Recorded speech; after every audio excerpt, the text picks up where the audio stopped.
Good morning to you. It's Monday morning. I hope you had a lovely weekend and welcome to the Vicarage on this Monday morning. And thank you for joining us on our adventure with the letter to the Hebrews. This fascinating book, of course, which, as I said a couple of days ago, we don't know who wrote it. We don't know who it was written to. We don't really know when it was written. We think it could possibly be written by a friend of Paul's, so maybe Luke or someone. We're not quite sure.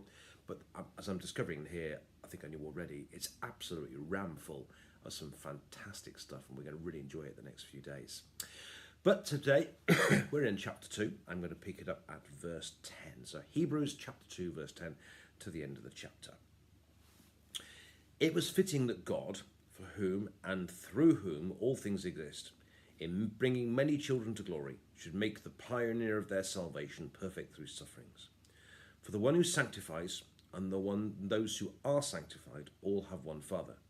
For this reason, Jesus is not ashamed to call them brothers and sisters, saying, I will proclaim your name to my brothers and sisters. In the midst of the congregation, I will praise you. And again, I'll put my trust in him. And again, here am I and the children whom God has given me. Since, therefore, the children share flesh and blood, he himself likewise shared the same things, so that through death he might destroy the one who has the power of death, that is the devil, and free those whose lives were held in slavery by the fear of death. For it is clear that he did not come to help angels, but the descendants of Abraham. Therefore he had to become like his brothers and sisters in every respect, so he might be a merciful and faithful high priest in the service of God, to make a sacrifice of atonement for the sins of the people. Because he himself was tested by what he suffered, he's able to help those who are being tested. And this is the word of the Lord. Thanks be to God. Wow, where do you start with that? 4 things I think I want to bring out this morning. You maybe wondered, or people often wonder, why am I here? What was I put on this planet for? What's it all about? Why am I here? Is there a reason for it all? And the answer comes, actually, yes, there is. In this morning reading, what does it say? God, for whom and through whom all things exist. So in other words, everything exists for God and through God. The old Scottish catechism, I shan't try and do a Scottish accent, I'll get into trouble if I do, I'll get it wrong, used to say, the purpose of man is to know God and to enjoy him forever. The purpose of mankind is to know God and to enjoy him forever. So in case you ever wondered why you were here for God. And actually, if we are to live life to the full, we are to live life according to the Maker's instructions. If we are to live life according to the purpose of what we're here, we are to live life for God and in God, and through God. That's what we're here for. He is the purpose of our existence. He is what it's all about, and he is why we're here. So, if you ever wondered what's it for, now you know. Then it goes on to Jesus. It tells us who Jesus is too. And he calls Jesus the pioneer of our salvation, who brings many children to glory.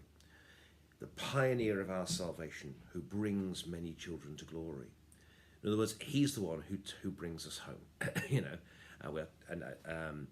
He's the pioneer. He's the one that goes first. He's the first one through the door. He's the pioneer. He's our leader. He's our leader and guide. I often say that one of the problems we have in interpreting the Bible these days is we don't understand in this country what shepherding is all about. We tend to think of shepherding as chivying from behind, whereas a shepherd in the Middle East is a leader. A shepherd leads, shepherd walks, and the sheep follow. That's how it works in the Middle East. And Jesus is described here as the pioneer. He's the one that strikes on ahead. He's the one that leads many children to glory. And that's who Jesus is. So, we've heard firstly who God is. God is the purpose of life. He's the one for whom and through whom all things exist. Who is Jesus? He's the pioneer of our salvation, who came to lead many to glory. And he's there to lead you and I to glory. What a lovely thought that he's on a Monday morning. Jesus came to lead us to glory. You and I can have glory through Jesus. But then he goes on to say something rather strange. He said, it's fitting that God, for whom things exist, bringing children to glory, should make perfect the pioneer of their salvation, perfect through sufferings. But why is that a strange thing to say? Because he says, how can he make the pioneer perfect? Because you might say, I thought Jesus was perfect. How can you make perfect somebody who's already perfect? How can you perfect the perfect? That's a very good question. Well, of course you can't. Jesus is perfect. But what he does become, however, is that he's already perfect. He becomes the perfect Saviour, right? He was always perfect. He was the perfect Son of God. But he has to become the perfect Saviour. And he does that by experiencing all that we experience, which in practice means experiencing suffering, and in practice it means experiencing death. My dear mum used to have a phrase. She used to say, I don't know how true she, I don't know if she still, she used to say, no one should be allowed to be a midwife unless they've given birth themselves. Now, I don't know, you could never legally enforce that, nor would you want to, and I think she only half meant it anyway. But you get the point. What she was saying is, it's a unique experience of life, childbirth, and actually to understand it, it helps a lot if you've actually experienced it yourself. If you've been through it, you can, in a sense, it helps you understand what it's all about. You feel the feelings and all the emotions and the pain and all that sort of stuff that it goes through. And you can kind of see what she means. And I think what, in a sense, this morning's reading is saying something similar. That, we are on earth and God is in heaven, and Jesus came to be the pioneer of our salvation, to be the perfect Saviour. And in order to save us, he has to become one of us. He can't just sit up there in heaven giving out instructions. If he's to be the perfect Saviour, if he's to save us, he has to become like us, experience suffering, and ultimately experience death. So Jesus was always perfect. But through suffering and death, Jesus became the perfect Saviour. By becoming one of us, he's able to save us. How can he save us if he's not been one of us? How can he sit there giving out, if he didn't know, he didn't understand? But what this is saying is, by becoming one of us, Jesus can save us. And that's what he's saying here. That is how the perfect becomes perfected. And that's why it's seemly that God should make him, perfect him through suffering to make him the perfect Saviour. So, 3 things we have so far. First, we've discovered why we're on this earth, and that it's for God, right? The purpose of life is to be with God. That's the first thing.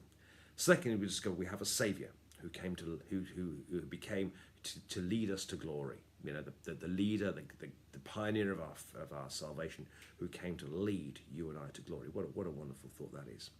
And thirdly, you've got that he's made perfect. He becomes the perfect Saviour, and to do that, he becomes one of us and suffers like us through suffering and death, becoming like us in order to save us. That's the third thing. But it's always good to come back, I think, to the overall purpose of the letter of Hebrews. On the face of it, it's just wonderful stuff in itself. But the purpose of the letter of Hebrews is that certain people, that the writer, whoever he was, she was, we don't know who they were writing to, but we do get the impression very strongly that whoever they were drifting away from their faith. Almost certainly they were encountering some kind of persecution, either from Nero, the Roman emperor, or possibly after the temple was destroyed by the Romans, or something. We do not know exactly why, but no one's sure of that. But we're pretty certain that they were encountering some kind of suffering, and because of that, that's why they were drifting away from the faith. Which is why, having become like us, the writer of the Hebrews says about Jesus, because he himself was tested by what he suffered, he's able to help those who are being tested. In other words, he's saying to the people of the Hebrews, I've been through it. I can help you. I understand. I've been there, seen the film, read the book, got the t-shirt. Because I suffered like you, I can love you and support you and carry you through it. You are not alone. Your friend Jesus, one of us, is able to help us through these difficult times. So, 4 things through this morning's reading. That's lovely, isn't it? What a wonderful reading this is. We've discovered, all in one 10-minute section, why we're here. We're here for God, through whom and for whom all things exist. We've discovered who Jesus is. He came to lead us and to bring us to glory. It's great. It's great stuff, isn't it? Thirdly, in order to do this, the perfect had to be made perfect, become the perfect Saviour, And to do that, he had to become one of us, to suffer and to die, to be one of us in order to save us. And finally, he's saying to the people of he's writing to, that because Jesus has become one of us, he's with you in your suffering. So don't give up, folks. He's with you. He knows what it's like. He's experienced it. And because he's with you all the way. So keep the faith, hang on in there, and go for it with Jesus. And I think it says that to us today too. Have a lovely